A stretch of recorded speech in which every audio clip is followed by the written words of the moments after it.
요즘 세상 돌아가는 꼴을 보면 온통 청년들 이야기뿐이라 소외감 느끼지 않으셨나요? 부모님 세대는 평생 자식 뒷바라지하느라 정작 본인 노후는 뒷전이었는데 지원금은 죄다 2030에게만 쏠리는 것 같아 씁쓸하셨을 겁니다.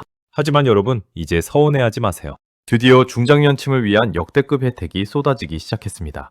오늘 제가 소개해드릴 내용은 단순한 지원금이 아니라 내 돈을 무려 400%로 불려주는 마법 같은 통장 이야기입니다.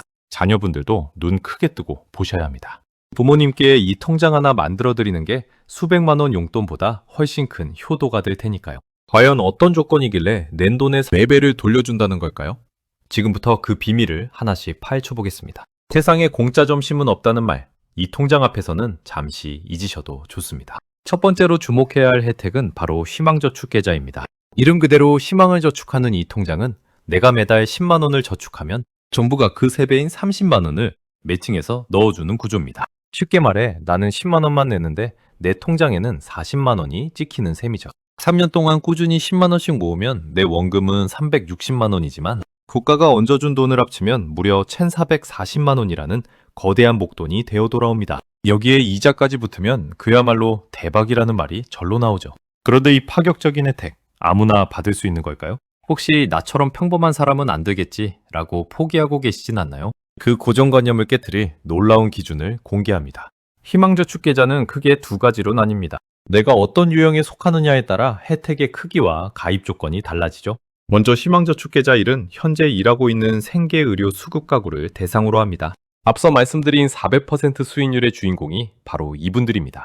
소득 인정액이 기준 중위소득 40% 이하인 가구라면 무조건 신청해야 합니다. 3년 뒤에 탈수급, 즉 기초생활수급자에서 벗어나겠다는 약속만 지키면 1,400만 원이 넘는 돈이 오롯이 여러분의 것이 됩니다.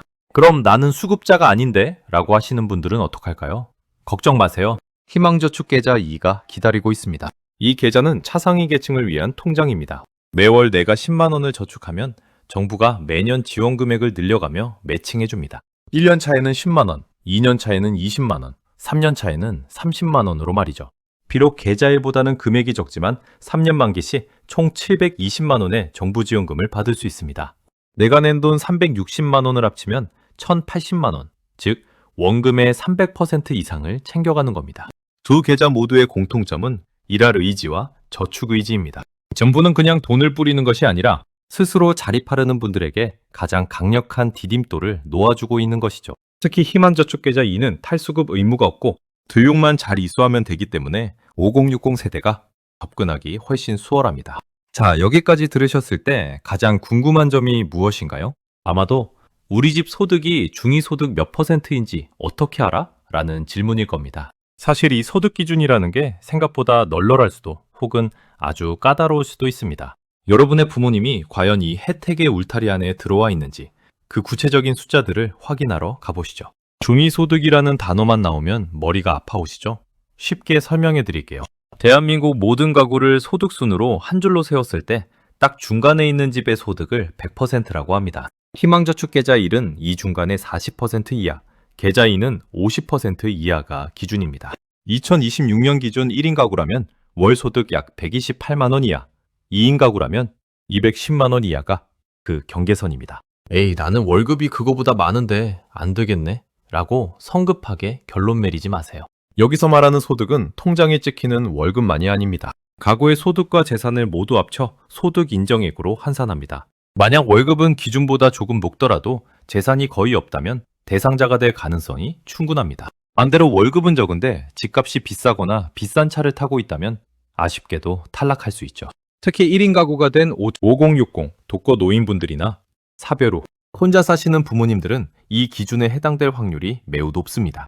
자녀분들이 부모님의 건강보험료 납부액이나 재산 상황을 살짝 체크해보세요.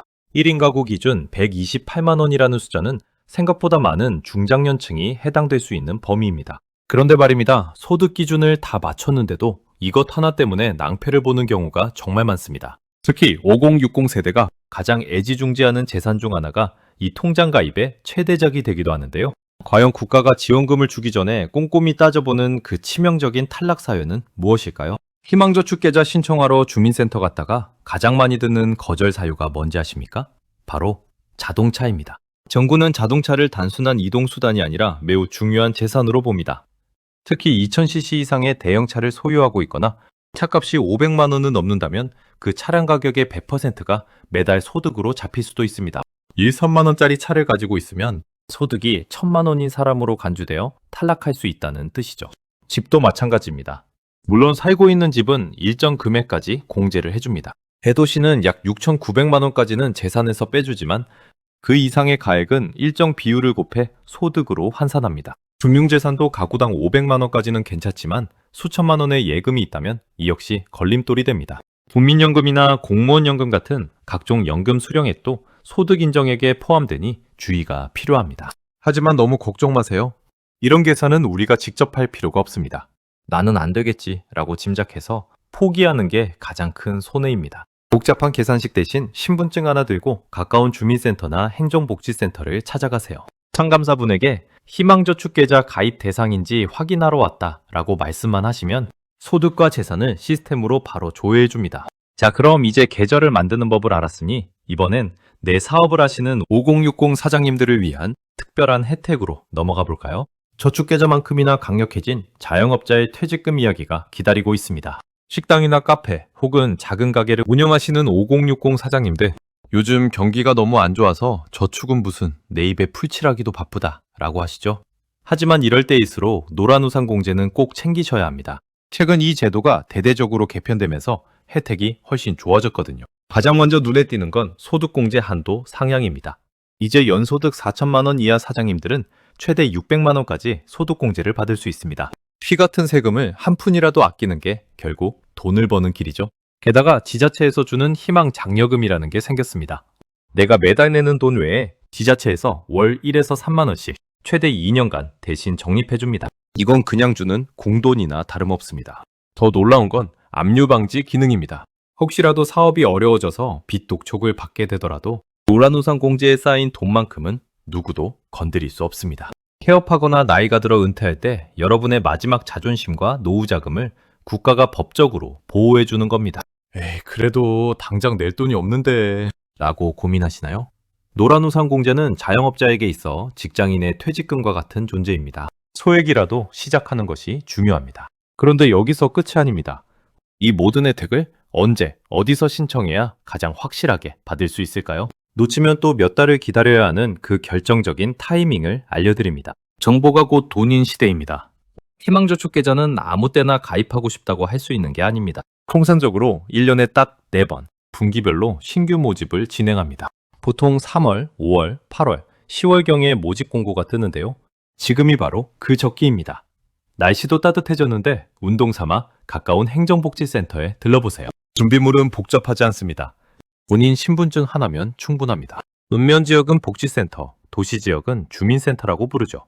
그곳에 가서 상담받는 것 자체는 돈이 들지 않습니다. 오히려 몰랐던 다른 복지 혜택까지 덤으로 알아올 수도 있습니다. 주민센터 공무원들과 친해지면 자다가도 떡이 생긴다는 말 괜히 있는 게 아닙니다. 만약 부모님이 거동이 불편하시거나 인터넷 사용이 어려우시다면 자녀분들이 대신 확인해 드릴 수도 있습니다. 복지로 사이트를 활용하거나 해당 지자체 복지과에 전화 한 통만 넣어보세요. 여러분의 전화 한 통이 부모님의 통장에 1,400만 원을 꽂아주는 기적이 될 수 있습니다. 자, 이제 모든 정보를 손에 넣으셨습니다. 그런데 왜 어떤 사람은 이 돈을 다 받아가고 어떤 사람은 중간에 포기하게 될까요? 3년이라는 긴 시간을 완주해서 성공적으로 목돈을 손에 쥐는 사람들의 공통된 전략. 잠시 후 확인하시죠. 1,440만 원이라는 숫자는 달콤하지만 3년이라는 시간은 생각보다 깁니다. 중도에 포기하면 정부 지원금을 한 푼도 받지 못하고 본인 적립금만 돌려받게 됩니다. 그래서 필요한 것이 바로 완주 전략입니다. 첫 번째는 자동이체입니다. 매달 10만 원이 없는 돈인 셈 치고 가장 먼저 빠져나가게 설정하세요. 두 번째는 목표 설정입니다. 이 1,400만 원으로 무엇을 할지 구체적으로 상상해 보세요. 손주 대학 등록금을 보태줄지 아니면 그동안 고생한 나를 위해 멋진 크루즈 여행을 떠날지 말이죠. 희망저축계좌 1의 경우 탈수급 조건이 있지만 이는 곧 내가 경제적으로 더 나은 삶을 살게 된다는 긍정적인 신호입니다. 두려워하지 말고 자립의 기회로 삼으세요. 중장년층의 소득이 100만 원, 200만 원대에 머물러 있는 경우가 참 많습니다. 이런 분들에게 정부가 3배, 4배의 수익률을 보장해 주는 건 인생의 마지막 역전 찬스나 다름없습니다. 나이 먹어서 무슨 저축이야 라는 부정적인 생각은 오늘부터 버리셔야 합니다. 오히려 나이가 들수록 내 이름으로 된 확실한 목돈이 있어야 자식들 앞에서도 당당할 수 있습니다. 오늘 전해드린 소식 어떠셨나요? 청년들만 혜택 받는 줄 알고 속상하셨던 마음이 조금은 풀리셨기를 바랍니다. 국가가 주는 이 소중한 기회는 결코 거저 주어지는 것이 아닙니다. 여러분이 흘린 땀방울과 자립하려는 의지에 국가가 박수를 보내며 얹어주는 보너스입니다. 돈은 단순히 숫자가 아닙니다. 내일을 꿈꿀 수 있는 여유이자 사랑하는 사람들을 지킬 수 있는 힘입니다. 오늘 영상이 여러분의 노후에 작은 희망의 씨앗이 되었으면 좋겠습니다. 자녀분들은 지금 바로 부모님께 안부 전화 한 통 드리면서 이 희망저축 계좌 이야기 한번 나눠보시는 건 어떨까요?